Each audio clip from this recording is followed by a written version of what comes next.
I've spoken about my cellie Wolfe a couple of times. He was a retired jewel thief who had killed somebody in the commission of a robbery.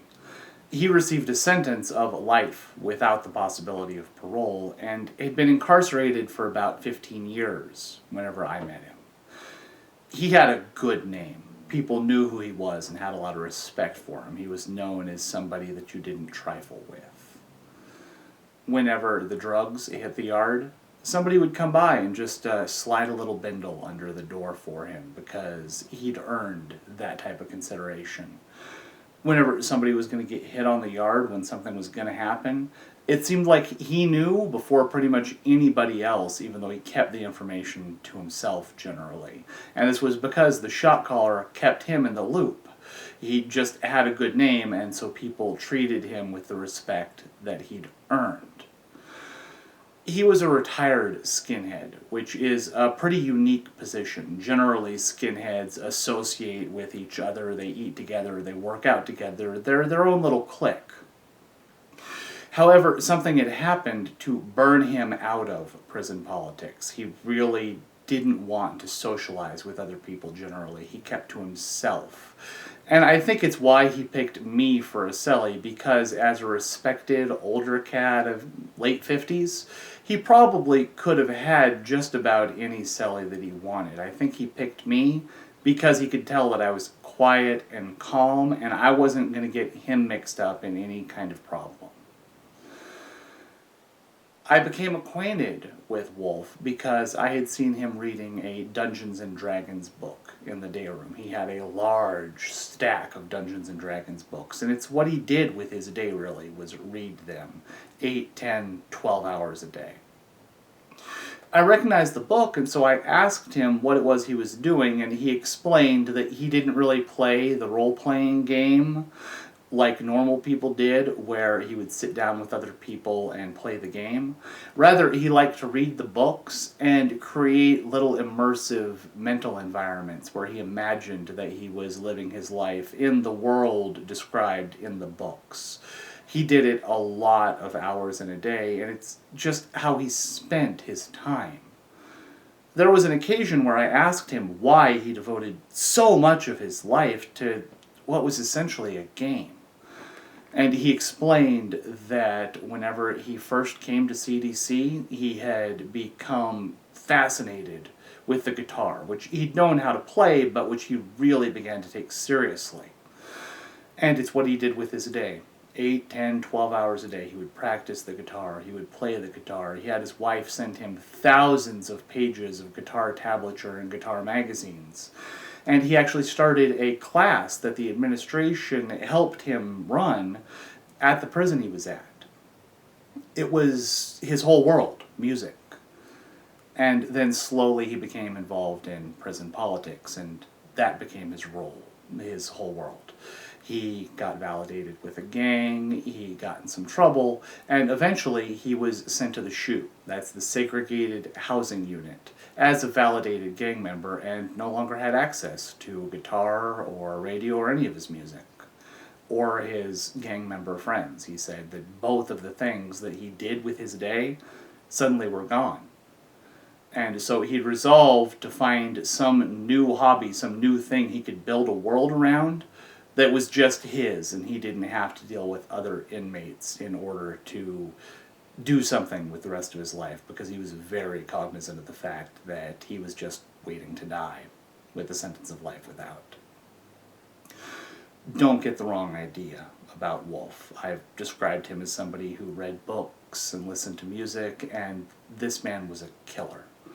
Whenever I moved in, he noticed that I had an old-style belt. I'd paid about $40 for it a year prior from somebody who was paroling and who had had it for over a decade. You weren't allowed to get these anymore because the buckle was a solid piece of metal, and I think more than one inmate had his life taken with these belts at one time or another. Wolfe told me that he might need my belt in a couple of weeks if things didn't work out, because somebody owed him money and had been slow paying him back. And if the situation wasn't resolved in 2 or 3 weeks, he was going to take my belt and turn it into a shiv and end the man's life. He offered me $40 for my belt, just to drive home how serious Wolfe was about issues of respect. The guy owed him $20, and he was offering to pay $40 for the shiv to end the man's life. We got along great, but that's because I never forgot that he was a killer. One day, we were walking laps out on the yard, and I saw him stop, tense, and start walking very quickly. Not quite running, but very quickly, away from me. Because he'd done so much time and he knew what was going on, I always paid attention to Wolfe whenever we were walking laps, because if something was going on, if something was wrong, he was going to be my first warning. He was going to know what was going on before I did, probably. I followed him as quickly as I could, trying to get his attention to find out what was going on, and I looked past him and saw a guy walking from 5 block carrying a guitar. I didn't know the gentleman's name. He was a Norteño, but Wolfe was quick to walk up to him and very politely, hey, excuse me, hey, that's a guitar, man, you have a guitar. You see, there were no guitars at High Desert, at least not on B Yard, because it was a high security yard and they weren't allowed. Somebody might be killed by them. As a result, he hadn't held a guitar in a very long time. The reason this guitar was on the yard, the inmate explained, was because the cops had accidentally given it to him. And he'd kept it for a very long time until finally a string had broken. He only had 4 strings remaining on the guitar. He'd contacted R&R to try and have a replacement string ordered, and they had told him he had to take his guitar up to R&R and turn it in, or they were going to search the yard for it. The gentleman was actually very nice and didn't mind at all whenever Wolfe asked if he could just hold the guitar for a minute before it got taken up. And he held it, and he started playing classical gas, which I'd said was one of my favorite things to hear on the guitar. The guitar was missing a string. Wolfe hadn't played in, gosh, I guess years. And none of that mattered. It was just lovely. Maybe I was biased because it was the first live performance I'd heard in so long, but it was just beautiful, and I looked at him and you could tell he was having a transcendent moment. And after a minute, maybe 2, he took the guitar and handed it back to the gentleman, and I could tell what he was thinking. He was thinking that was the last time in his life that he was going to hold a guitar. As it turned out, Wolfe was wrong. About 3 months later, he received an order for an emergency transfer to a high security yard, a 180 level 4. 1 security level higher than the yard I was on, 1 security level lower than the SHU where they keep the validated gang members.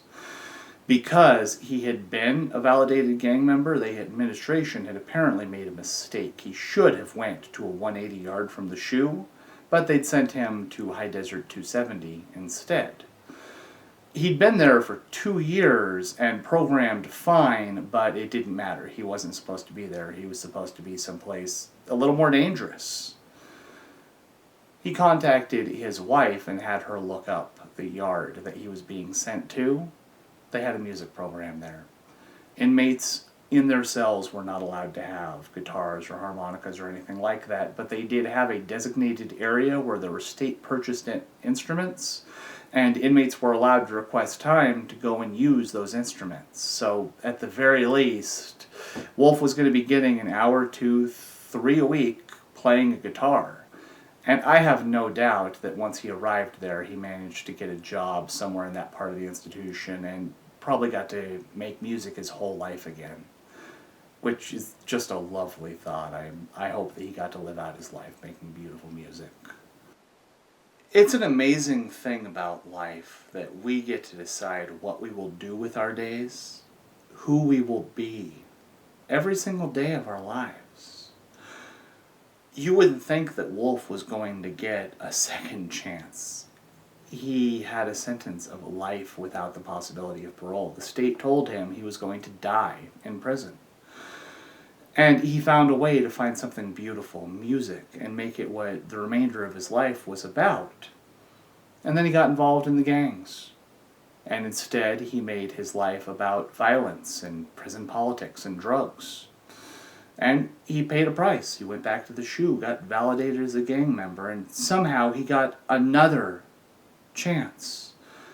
He came back out to the yard at High Desert, he kept to himself, and eventually it looks like he got to go someplace and make music his life all over again. That's what I'm going to believe happened to Wolfe, that he lived out his remaining years and that there were quite a few of them. Never had to hurt anybody again, and he was never hurt by anybody. He just played guitar in a nice little music room somewhere. Maybe he found some other gang members and taught them to make something beautiful and made the place he was just a little less violent, just a little more musical. Because that is the truth about the choices that we make, about what we do with our days, who we are, is it's not about us. We change the people around us and the places around us every day. So take a moment and look at your life and ask yourself first, who do you want to be? And then second, what world do you want to live in? Because if you don't work on the first one and really deciding who you're going to be, you will have no control over the environment you live in, because you make it every day based on the person you are.